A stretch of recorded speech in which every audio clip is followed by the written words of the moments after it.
السلام علیکم ورحمۃ اللہ وبرکاتہ۔ حدیث کا سبق نمبر 50، جس کا عنوان ہے بادل گرجنے، بجلی گرجنے کے وقت میں پڑھنے کی دعا۔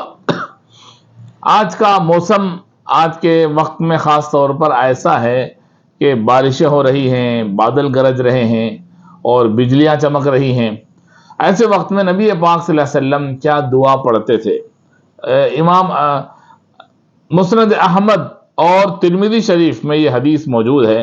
حضرت عبداللہ بن عمر رضی اللہ تعالیٰ عنہ سے روایت ہے ان النبی صلی اللہ علیہ وسلم اذا سمع صوت الرعد والصواعق قال اللهم لا تقتلنا بغضبك ولا تهلكنا بعذابك وعافنا قبل ذلك۔ اس کا ترجمہ ہے، حضرت عبداللہ بن عمر رضی اللہ تعالیٰ عنہ سے روایت ہے کہ حضور اکرم صلی اللہ علیہ وسلم جب گرج کی آواز سنتے تھے، بادل گرجنے کی آواز بارش کے وقت میں، یا بجلی گرنے کی، کہیں پر بجلی گر رہی ہو، بڑی کڑاکے کی آواز آتی ہے، ایسے آواز اللہ کے نبی سنتے تھے، آپ دعا فرماتے تھے اللہم لا تقتلنا بغضبک، اے اللہ تو ہمیں اپنے غصے اور غضب سے ہلاک نہ فرما، ولا تہلکنا بعذابک، اور اپنے عذاب سے ہمیں محفوظ فرما،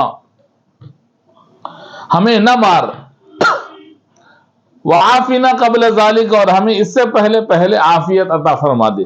یہ دعا ہمیں یاد کرنی چاہیے، اپنے بچوں کو سکھانا چاہیے کہ جب بارش ہوتی ہے تو بجلی کڑکتی ہے اور بجلی گرنے کی آواز آتی ہے، بھیانک آواز آتی ہے، دل دہل جاتے ہیں اس آواز سے، اور بادل گرجنے کی آواز آتی ہے تو یہ دعا پڑھیں اللہم لا تقتلنا بغضبک ولا تہلکنا بعذابک وعافنا قبل ذلک۔